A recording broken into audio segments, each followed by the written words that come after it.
All right, everybody, thank you very much for joining us here today. This is going to be another one of our group coaching calls.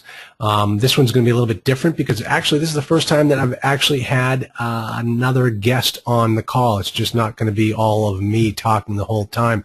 I am very fortunate to have one of my favorite clients, Paula Gooding, and her husband, Alec Carlin, who is not going to be with us on the call. So I just have Paula here with me now. Hello, Paula.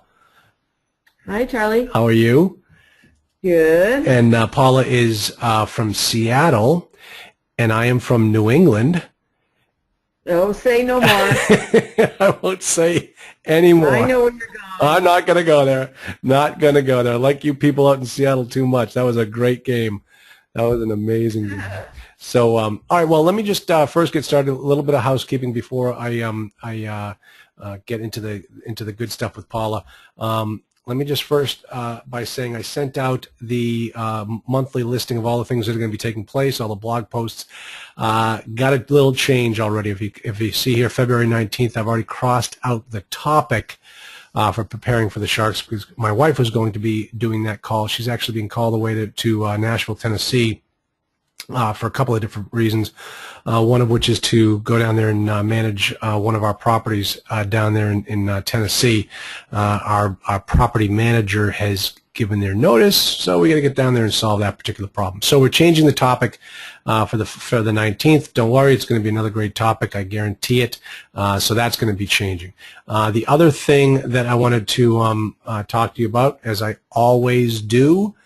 I always put in this disclaimer that I am an attorney, but I'm not your attorney. And if you must always seek competent counsel in the jurisdiction that you're looking to do business in, and mostly, all I do is I provide consulting services. I act like an attorney. I'll speak like an attorney. I'll advise you like an attorney, but technically and legally, I am not your attorney. So you cannot look at my information as sound legal advice. So now that we have that out of the way, Paula, thank you so much for being put on the hot seat here when I get the chance to quiz you. And why don't I give a little bit of background here? And everybody, this is open. This is live right now on the beginning of February.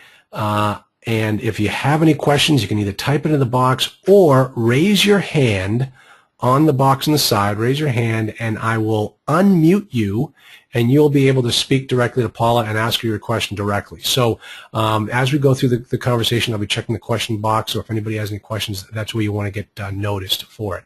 So, Paula, how did we meet? We met at a RIA, our local RIA. You were there doing a workshop. Isn't that right? Yeah, but did I meet you? I was out there in Seattle twice. I did 2 speaking gigs out there. Were you at both of them, or did you? Yeah, so we saw you, and then we signed up for the whole program. Okay, all right. And then you came back. All right. Now, give us some background as to what you and Alec are doing, like full-time basis. How'd you get into this business? What brought you to that RIA? I had been, once I had kids, so they were like 3 and 5, I was staying at home, and I had, just prior to that, I had worked on a apartment building project with a nonprofit group here. So when I stopped working, I thought, what am I going to do? And a friend of mine took me to an area near Seattle and was looking at a house, and I thought, wow. So I decided to buy several houses, and that's where it started. So I ended up I just kept buying houses, and we had like 10, I think. Okay. And some of them I really remodeled and flipped, and others I've kept. And then Alec was like, "This is ridiculous. We need to consolidate." So he was the push to move into multifamily. Okay. All right. So how did it go on the single family side? Well, I liked it. Now I'm looking at it from the other end, but at the time I liked it, and I thought it's easy. This is good, no problems. But now that I'm in the multifamily, I see it a lot different. Okay, what do you mean by that? It's much easier to have a multifamily. Okay. I got to tell you, you took the path that is like the perfect client for me. It's the people that start off on the single family side and then want to start moving up to the multifamily side. They understand real estate. They know that it's work. They know that it's a job, but they know that there's a different way to do it. Yeah, well, I wasn't so sure about it, but boy, oh boy, it's way easier. Okay, all right, we'll get into that a little bit more because I want to find out exactly what you mean. But now, when you came to me, you and Alec kind of had a problem in a tax problem, so to speak, where you had the 1031 exchange breathing down your neck, and so tell us about that. Yeah, so Alec pushed me to sell a property that we had increased in value a lot, and so we got that sold, and then ended up with this 1031. So where we had 3 months or 4 months to find a piece of property, and it was about a year ago. So it was through the October, November, December, and the thing is, you contacted me, and you had contacted me, and we're like, what are we going to do with this money? We got to do something. Right. So at the time, let me kind of take you down memory lane a little bit here, because I want everybody to understand. I was getting, kind of the panic phone calls from you, saying, "Hey, we got to do something." So we want to put in offers on all these properties. What should our offers be? And so give us, see if you can remember some of the backstory with some of these properties. I've pulled up about, 4 or 5 different offering memorandums for some of the properties that you sent me. And what happened to these deals, if you can remember? Like this one right here. This is a beautiful property. Do you remember this one? Yeah, that one was pretty legally entangled, and I think it was one of those that was going to be a condo conversion. Oh, right. And they were pretty, sophisticated people. I mean, I think for us it looked like, wow, we can't do this. And I can't remember, we just follow your little program, and it didn't come out well in the analysis, is my memory. Well, the numbers didn't work. The numbers didn't work, and I thought the guys were a little slimy. I just too snaky for me. I didn't understand it well enough. And yeah, because it was a lot. It wasn't a clean, simple multifamily. Like you said, there were condos. You see right here, 60 total. 25 units have been sold as condos, with 35 units remaining as apartments. So you weren't buying the whole place. You were buying a majority, but you weren't buying the whole place. Right, and we still had responsibility. It was complicated. Yeah, this is a fractured condo. Yeah, that didn't work. Yeah, I agree. That was a tough one. Now, how about this one? I didn't like this one. Oh, I love this one. Oh, you did? I did like this one. This is the one I'd hoped to come through. And the reality was that the woman that owned it, she wanted too much for it, and we made an offer, and I think she wanted out if she could get whatever she wanted, but yeah, but it was way too pricey. And the thing is that Seattle, especially within Seattle, it's a pretty hot market. Oh, it's unbelievable. It's happened just in a year. Yeah.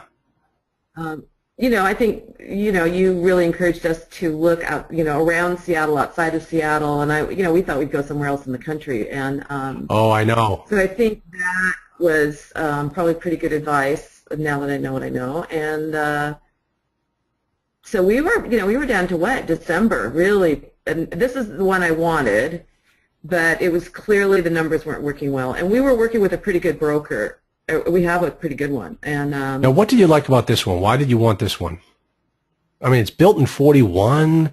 I don't know where Everett is. Is Everett just like a suburb of Seattle, or is it outside of Seattle, or? It's outside of Seattle, and it's kind of having a big rejuvenation. And it doesn't look so good in this picture, but it's a very solid building. The units were great sizes. They had retail that was definitely not being used well. There was a lot of room for improvement that I could see, and I think this woman that owned it knew it too, and she just threw it out there. If she could get what she wanted, then it was worth selling, but she knew it was worth, what it was She worth. was looking for a California investor who would just give her what she wanted. Yeah, she was looking for somebody that didn't know what to do. All right, next one. But it was nice. Check. Now, this one I kind of like. This one was interesting. Do you remember this one with the pods? Yeah. You guys went out there and looked at this one, didn't you? Let me see if I can find. Yeah, but it had a lot of deferred maintenance. Right. Those pictures look better than it was. And to me, it looked like a whole bunch of single houses.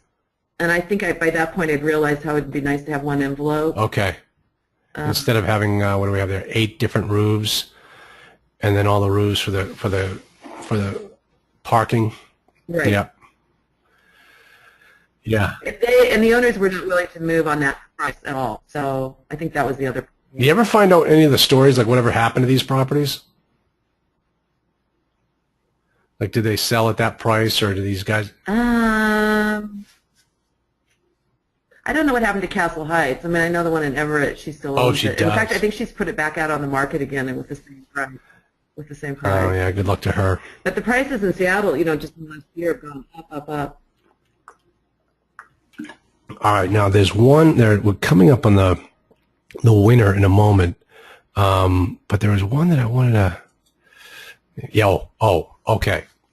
Now, do you remember this one? Kinda. Yeah, I don't think you knew much. Do you? Yeah, I do. Alec was pushing this one. Alec, this one. Oh, this is an Oklahoma. Yes, exactly. And you want to know what? I think there's someone on this call who actually was going to, take a run at this property after you. And it was one of those deals where I was like, geez, where have I seen this property before? And it was the exact same property, same broker, same story, same, like, you gotta, Bethany, Oklahoma. That's it. It was Bethany, Oklahoma.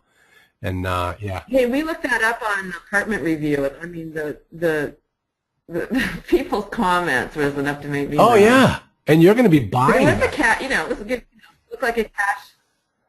Yeah, no, of course. I think the management of that would have been almost pretty difficult for us to do. But it would have become your full-time job. It would have become your full-time job. Yeah, I think I'd been down there a lot. Yeah. I think I would have been down there a lot, and how can we get it? No, you don't want to. Yeah, this one, I was so glad. We did look at another one in Oklahoma, which I did like. Yeah, well, there was another one in Oklahoma I liked, but the women wouldn't move on the price. But then right after that, they had those huge tornadoes, and I'm like, oh, thank God. What was that one? Was that a woman that I think she lived on the property, and she had like 4 to 8 units were storage? Empty. Yeah. Oh, yeah, I remember that one. That was a nice, and the thing about that one was it was a smaller, apartment complex within a bigger apartment complex, all built the same time, same builder, same everything. It looks exactly the same, but she only owned like 60 of the 300 units. Was that how it worked? Right. I mean, there was, Yeah, so. Yeah, there was something like that. I mean, it was a whole apartment all around it. We would have gone for that, I think, if she had agreed to it, but yeah, that one, probably in retrospect. That one, yeah, I'll tell you, you're much better off with what you did end up with, just from a location standpoint. And here it is. Here's the winner of the prize. This is what won the beauty prize right here. Now, a little overview. It's a 21-unit property, so it's smaller than all the other ones we just looked at. But it's in Burien, Washington. What's that place like? It is great. Really? It is. It's one of these little suburbs around Seattle where most people gravitate east and north. This is south, and people just haven't really discovered it. But it has a really nice little freeway that shoots into Seattle, so you can be there in less than 10 minutes. It's never crowded. They've incorporated recently, so they have a new city council, and it's a nice mix of incomes in the area. They have high income on the water, middle income, and then low income. And who lives in your place? Well, so this one was, you could tell it was well built when you see the whole area. But right across the street is a Value Village, which is like a Goodwill or something, and an Azteca. So I was kind of a little worried. But in the end, that has been a great thing to have that across the street. And most of the people are working, lower income, hardworking people, all had good credit. Everybody that we inherited was had passed their credit. So I haven't had any problems with that in a year. Oh, good. Uh, Good. All right. So I would say with that, but the units were really run down. They have really original everything in most of them. Lots of deferred maintenance on the exterior, because behind this building is walkways and doors, and you can't really see it from here. I'm just looking at this. Old windows, lots of mold problems. Oh, wow. And did you pick this up on the due? Did you pick this up on the due diligence? Yeah, we knew it. We knew it was a window problem, so we just budgeted for windows. Right. So, and you budgeted about $24,000 for windows, I think. And, right. And is that done? Yeah. Okay. Excellent. So I had a little plan going into it, and I've sort of just followed it. And all the rents were at, well, some were at $700, some were at $725, some were at $745, and we knew that early on that it looked like the market rate was about $800 to $850, and over this last year that has definitely become a very strong price point. And you're able to get plus actually up to $900 now. Oh, really? For one bedrooms, and these are big one bedrooms. Oh, that's fantastic. So my plan, yeah. So my plans was to over the summer, not to make a huge amount of shifts. Everybody was very worried. I just moved everybody's rent to $750, which they were all okay with, and then did all the exterior work. So all the doors, everything got painted, new windows, new carpet outside, new laundry rooms. We found that the laundry rooms were a big problem, so we fixed those and put our own machines in them. Oh, you're not using a. You're not using a. Yes, that's much. You're not using a CoinMock or Jets for your. No, we don't have that here. There's none of that. Give a big premium contract. No. So you got to go down and empty the quarters every month. Yeah, but it's great, and they're much happier. A lot of them were not using the CoinOp. They didn't like the facilities. So now I have everybody back and making, 3 times the amount of money that they were. Okay, so let's back up a little bit and walk through the process of how you got this deal under contract. If you're working through a broker, Westlake Associates, you've got up there. No, it wasn't them, but they were the ones listed. Okay, you've got an asking price of 1.65, and when you went through to do your numbers, what was your initial offer at? 1.4 something. Okay, and so how'd the negotiations go? Well, this happened to be a group that owned it, and they owned 3 or 4 other units or buildings in the area, and one of the partners or 2 out of the 3 partners wanted to move on to other things, and so they sold off the first 2. I think that went well for all 3 of them. They actually owned a couple others too, but one of the partners was really did not want to sell this one, and he was really dragging his feet, and so it became harder to negotiate because I think he knew that it was worth what it was going to be worth in the long run, and he wanted to keep it. So luckily, it was the middle of the winter. I think winter is a great time to buy. It was the end of the year. They needed to get this thing done, and I think they made a deal with him that they would sell another building to him at a discount. It was something going on with this partnership.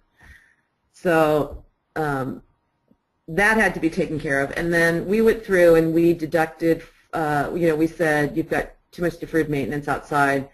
We want, we want money off for the windows and money off for the fans. Because of the mold and moisture problem, we wanted these whisper fans that we put in, and so they agreed to part of that, so I think we ended up at 1.56 or something like that. Okay, so about $100,000 off the asking price, maybe about was that about 7%? 7%. So okay, you finally negotiated 7% below the asking price. Your initial offer was about 200, maybe about 10, almost 13% off the asking price. So one of the things I see new investors saying when they're trying to make offers, oh, it's nowhere near the asking price. And of course, everybody knows my big joke is the biggest lie in multifamily is the asking price. Who cares what that you're 13% off some made up number? You have to do what works for you. And so even at the 1.56, the numbers still worked well for you at the current rents, correct? Right. And I remember you saying, well, if you really think you can get 800, Paula, that'll be a good deal. And you think you're getting 900. I will. Yeah. A year later, you're now getting 900. So we had 3 turnovers at the end in January, at the end of December. And 2 of those were in okay shape, not great, but somebody had done some work on them. So we put those out at $850, and they rented immediately. And then we had one that had a hoarder in it, and we really had to do a lot of work in that one. He'd been there 18 years or something. So we redid that one as sort of how we will do all of them as things come up. And that one went for 900, and no problem. I mean, within days. Well, I'm just trying. So we believe we can go probably, yeah, we're 875 and to 900 probably now. And you figure it's, they were saying the current cap is about 6. So just oh, wait a minute here. If we took $150 times 12 times, wait a minute, 150 times 12 months times 21 units equals that divided by 0.06. Geez, if you went up by about $150 per unit per month on this property at a 6 cap, your property has increased in value by about over $600,000. Oh yeah, easy. That's easy. Great. Easy. That's fantastic. How many single-family homes? What's happening in Seattle now, though, is that owners are holding on to their properties because of this rising rent. And 2, they are only selling at what they believe you could get for them if you buy it, not what they're currently getting. And they are selling them at that. So it's kind of a tough market. It is. Yeah, people are coming in, and so you can't buy in Seattle. You got to start looking on the outskirts of Seattle. No, and even on the outskirts, it's like this. Isn't that wild? And when I was out there in Seattle, do you remember that guy? I think his name was Mark, and he was an architect. And he said in the meeting that within the next 4 quarters, there will be 14,000 new apartment units coming online in Seattle. I was there when he said that, and that has been no problem because of Amazon. And they've got another 12,000 coming on, and there's a shortage. Oh my gosh, housing's a problem out here. Isn't that wild? That's fantastic. I think it's all Amazon. Okay, so you get the deal under contract, you go through the purchase and sale deal. How much money did you need in order to close this deal with the bank? We actually brought in a partner, and we each put in $250. $250. So or $220. You had one other partner, like that. And what's their responsibility? What's their role? Are they totally silent? Are they kind of there with you, or how is that working out? He is totally silent. He was, nervous, and he wanted to know things, and he had no experience with this, so he questioned things that I thought were ridiculous, but when you don't really know anything, I guess it's normal. Right. And we have paid him out at 6 months. He got some money out, and at the end of the next 6 months. So we're paying him every 6 months. And okay. Yeah, I think he's pretty happy. Well, what's the deal? What did you offer him? He gets so after everything is, he gets half of what is available in the bank. All right. I mean, it's pretty simple. It's just that. So after we do all of the who owes what and all of that with your accountant. Oh, good. Jeff. So we see what the surplus is, and we split it in half. So I think he got $10,000 after 6 months. Geez, that's 20,000. There was $20,000. That's a 10% extra. return. It's just under a 10% return on a $250,000. Yeah. Yeah. That's not bad, and we're not even talking about the $600,000 that he, the $300,000 increase in his share of the equity. Yeah. It's He's pretty happy. yeah. Wow. Yeah. So what's your plan for this? Are you just going to refinance it, pull money out, you let it, just roll? Well, I think that we're going to, just keep making those improvements to get those rents up and, wait till the market changes and then look at pulling it out. Okay. But you're still going to stay in the Seattle area. Hey, I'll look at anything. Yeah. You hear that, everybody? Paula Gooding, she'll look at anything. Yeah, if anybody has anything, I'm open. I would say that one thing about the 20 unit, you can't really hire an apartment manager. Right. And we don't have an on-site person, and that's been fine. Because you're in the area. Yeah, and I make a point to be there 2 half-days a week, and I do things around there so people see me, and that's worked out well. Let's talk good, the bad, and the ugly. Let's talk ugly. What's been the worst part of your experience so far? The worst? Yeah, like what, were there some tenants that just did things that you were shocked with, like maybe the hoarder, or was there, just it's taking up more time than you thought it would be? What's it like owning a 21-unit apartment building?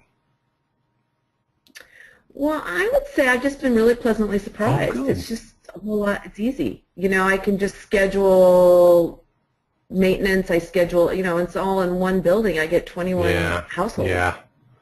And the hoarder was pretty amazing, but because I've had other renters, that wasn't very. I'm just like, oh, okay. I've experienced the hoarders before too.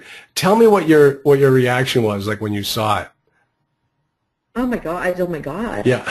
I mean, oh my god! It was like wow. And he left in the middle of the night, and he just left me a phone message and said, "It's all yours." Yeah.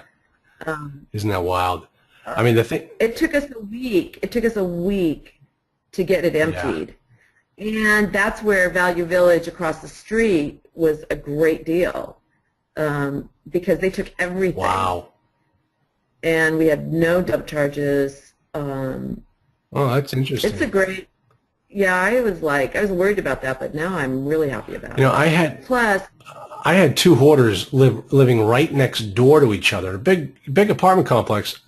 Only two hoarders in the place. They just happened to live right across the hall from each other. They didn't know each other. No connection whatsoever. It just happened by pure happenstance that they lived across the street from each other. And as soon as I walked in and was aghast at what I looked at, they both had the exact same reaction. They both said, "Oh, I'm getting ready to move." Oh, yeah. Yeah, I was like, oh, really? You are? Oh, yeah, that's why it looks this way. I'm getting ready to move. Like, yeah, okay, sure they were. So. Well, so the other thing that I did is I made them all start, we have recycling, and I was able to cut the garbage bill in half, which was that was a big saving. How'd you do that? Yeah. By doing the recycling? Making a much smaller dumpster and a lot of recycling. And I made them all sign contracts, and I went through with them exactly what recycling meant, because we have like 4 or 5 different cultures, and they all have different ways of looking at garbage. And that's been a huge saving. Wow, that's great. Yeah. I didn't think of that. And if they had about 3 months to get used to it, and then now if I find something in there, they're fined $10. Oh my God. Wait. And they don't do it anymore. So it's pretty good. Jeez, I think I heard about you on the news the other day. Isn't that what the whole city of Seattle is doing? Yeah. Yeah, they are, aren't they? Yeah. So we found a lot of ways that, we've used the city. We got rebates on the windows. We got rebates on the exterior lighting.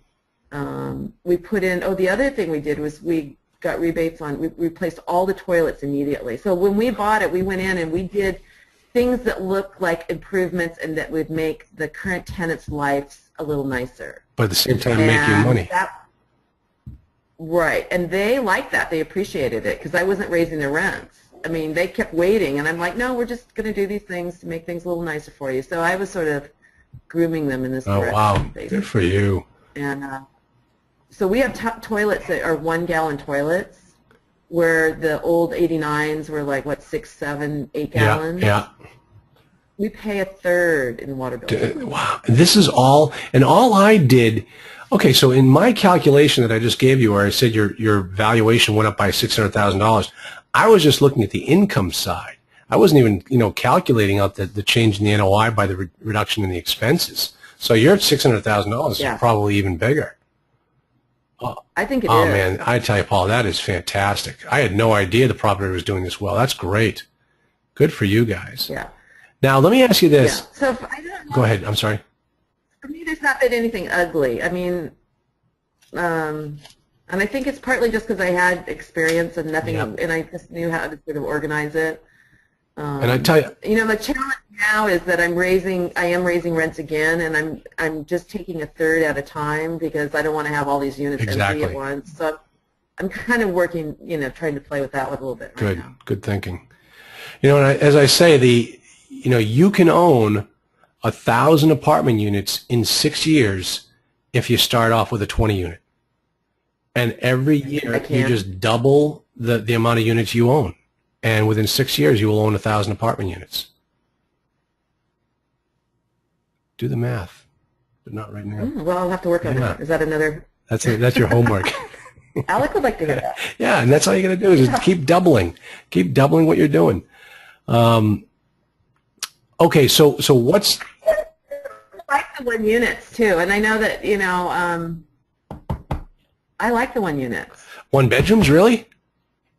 Yeah, 1 bedroom. Isn't that interesting though? Because typically you look at those as being high turnover. Nope. Hasn't happened. I think there's a lot of single people out there that and they're not so hard on them. Yeah.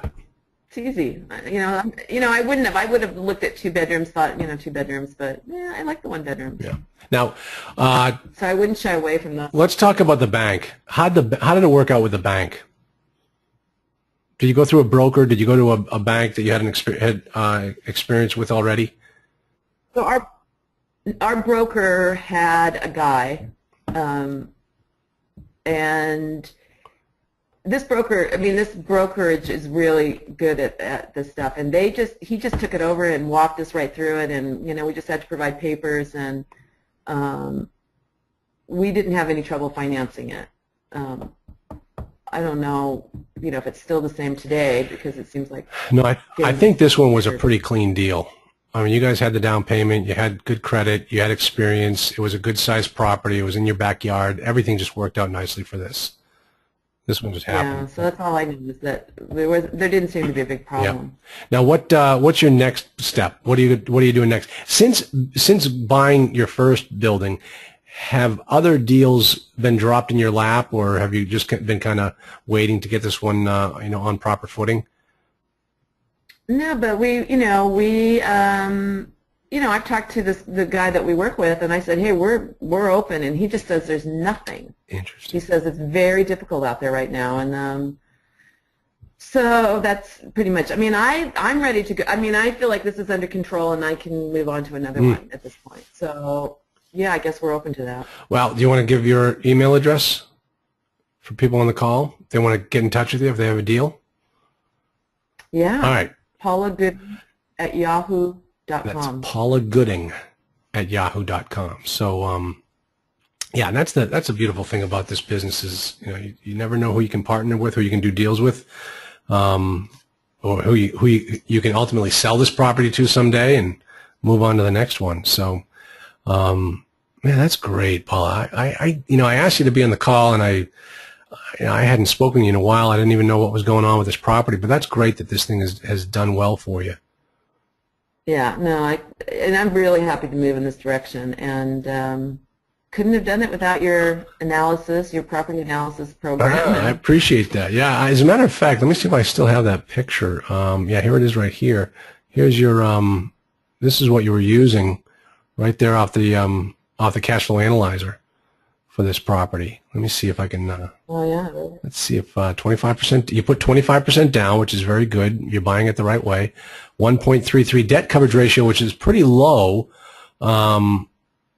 But what we figured was that because of how strong the Seattle market was, that is that was a market rate debt coverage ratio, and the fact that it was 21 units meant that you'd have to lose it would be easier to fill up any losses as opposed to having a 150 unit complex with a 1.33 debt coverage ratio. Been a lot harder to manage that type of a property. So that wasn't that bad. Now look at, some people may look at this and think, oh man, that cash on cash return, that's not very strong. Folks, it's not a double-digit cash-on-cash return because you're not going to get a double-digit cash-on-cash return deal in Seattle. What you're going to get is growing rents that are going to drive up the value of the property, and you're going to get the money at the end when you go to sell the property. I mean, you can't tell me that knowing now what you know about Paula's deal and how well it's running today, that you wouldn't have done this deal back when she did if it only had a 5.62 cash-on-cash return. I mean, that's just crazy. It's not even, it's so much more than that right now. If anything, that your cash investor is going to get all of his money back in a couple of years, and he's still going to own the property. It's going to be an infinity return. So yep, I think he does that. Yeah, it's just, you can't just be stuck on these formulas of, oh, it has to be a 20% cash-on-cash return or 20% IRR. You got to know what's going on in the marketplace and what's going to make sense.